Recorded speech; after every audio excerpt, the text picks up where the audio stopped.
नमस्कार बच्चों, कैसे हैं आप सब। मैं उम्मीद कर रही हूँ कि आप अपने अपने घरों में स्वस्थ हैं, सुरक्षित हैं और खुश हैं। देखिए बच्चों, हम कर रहे थे संधि वाला टॉपिक डिस्कस।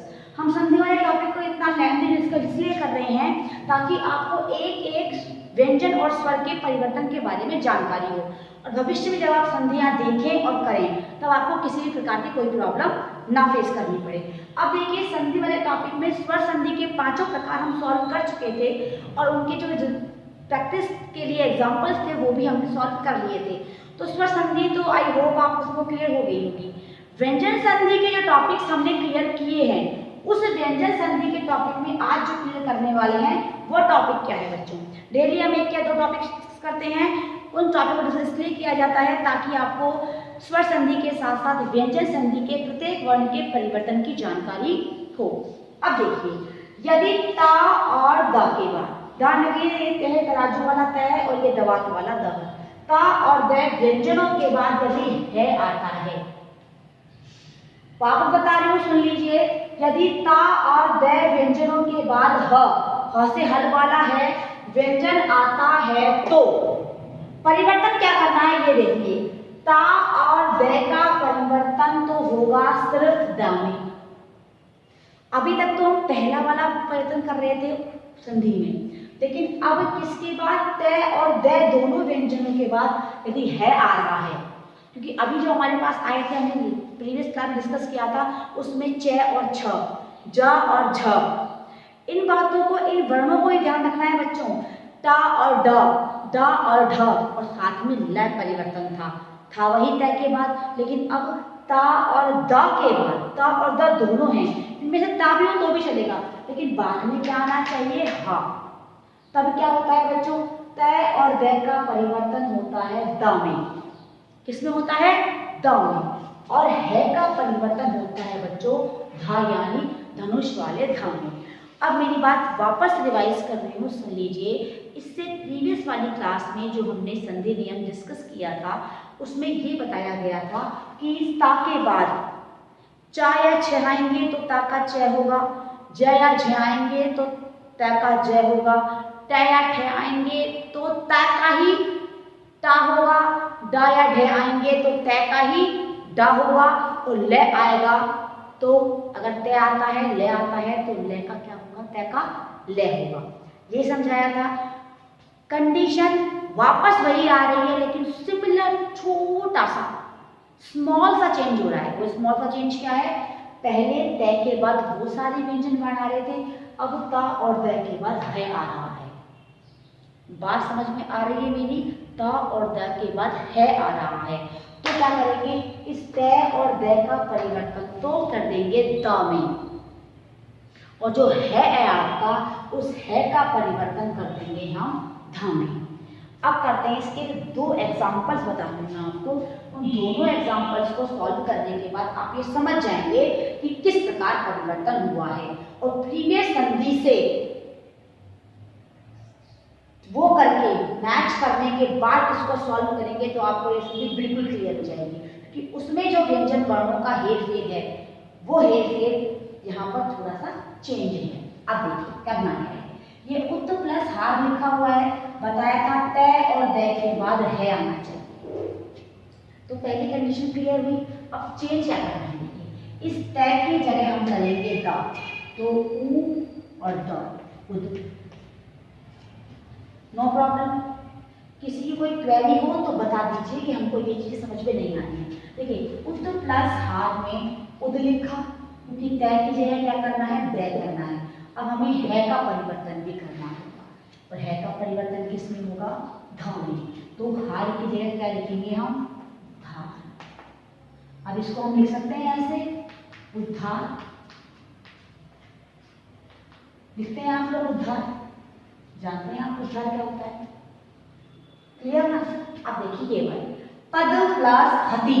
अब देखिए ऊपर तो त था और नीचे द है, ऊपर तो क्या था, त था और नीचे क्या है, तो है। तो देखिए त और दो कोई भी आ जाए परिवर्तन द में ही करना है, तो हम लिखेंगे यहाँ उद, सॉरी पद, लिखेंगे पद, प्लस हति की जगह लिखेंगे हम गति, हा को द बनाना है ना। अब इसको मिलाते हैं तो हम इसको लिख सकते हैं ये पद्धति यानी तरीका, इस चीज को सॉल्व करने का ये तरीका है, ये काम करने की ये पद्धति है जो पूरा प्राचीन काल से चली आ रही है या अभी चली आ रही है। तो देखिए उस तय को द में परिवर्तन किया और द का भी ध में परिवर्तन किया, हो गया सॉल्व। अब हा का परिवर्तन किया ध में, क्योंकि नियम कहता है ऐसा होता है। तो ये भी ध और ये भी ध, उद प्लस धार इज इक्वल टू उद्धार और पद प्लस धति बराबर पद्धति। अब देखिए बच्चों, इसका एक और नियम सॉल्व करते हैं। व्यंजन संधि के सारे नियम सॉल्व करने हैं आपको स्टेप बाय स्टेप। तो करते हैं इसका एक नेक्स्ट नियम सॉल्व। तो बच्चों हम कर रहे हैं व्यंजन संधि का अगला नियम। देखिए अगला नियम व्यंजन संधि क्या कहता है। अनुस्वार यानी अनुस्वार बताया था मैंने, ये होता है, इसको हम जो वर्ण विचार में अयोगवाह भी कहते हैं। क्या कहते हैं बच्चों? अयोगवाह। ठीक है, इसके साथ एक और वर्ण होता है, वो होता है ये वाला, इसे भी हम क्या कहते हैं? अनुस्वार। पर अभी इसकी बात नहीं कर रहे, तो हम इसकी बात कर रहे हैं। ठीक है, अनुस्वार जो ये वाला होता है के बाद जिस वर्ग का व्यंजन वर्ण आता है। जिस वर्ग का व्यंजन वर्ण क्या होता है बच्चों? देखिए मैंने आपको स्पर्श व्यंजन करवाए हैं और स्पर्श व्यंजनों में मैंने आपको एक बात बहुत अच्छे से क्लियर कर दी है कि स्पर्श व्यंजन होते हैं 25, 5 वर्गों के व्यंजन और हर वर्ग में होते हैं 5 व्यंजन वर्ण। तो कितने में 5 5 जा 25।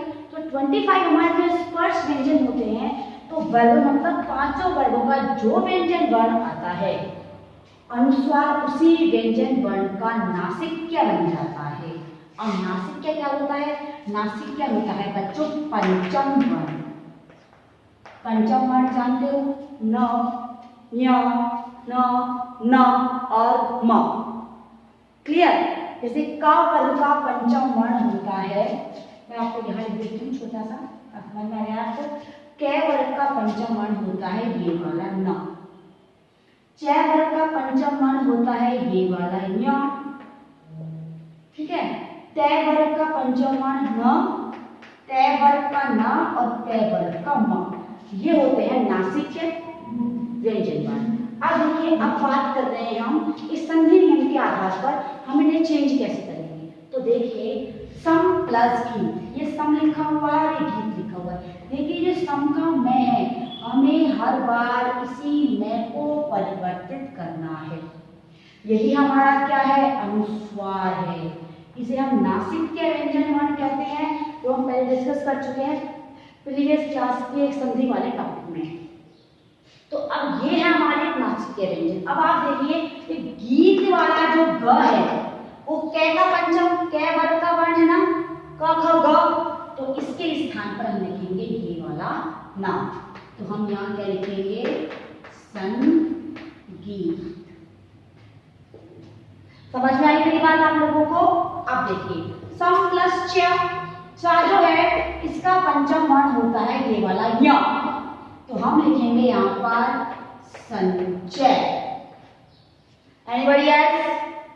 Any query? फिर भी प्रॉब्लम आती है तो हम जब गूगल मीट ज्वाइन करेंगे तब आप उससे पूछें, लेकिन अभी इस चीज को सिर्फ और सिर्फ समझें कि कैसे आपने चेंज किए हैं। कम प्लस टा, अब देखिए म है और ये टा है, टे का वर्ण क्या होता है ये, तो हम क्या लिखेंगे यहाँ पे? कंटा। सम प्लस तोष, ता का पंचम वर्ण ना, संतोष। आपकी क्वेरी होनी ही नहीं चाहिए इस नियम के बाद इस संधि को समझने में, फिर भी होती है तो वी विल डिस्कस। सम प्लस पूर्ण, तय का होता है म, तो हम लिखेंगे यहाँ पे संपूर्ण। सम प्लस कल, वही के आया है तो के का पंचम वर्ण ये वाला, तो हम लिखेंगे सम कल। पम प्लस गिन, द आया है, द किसका होता है? ट ठ ड, तो ट का क्या होता है? ये, तो हम लिखेंगे यहाँ पर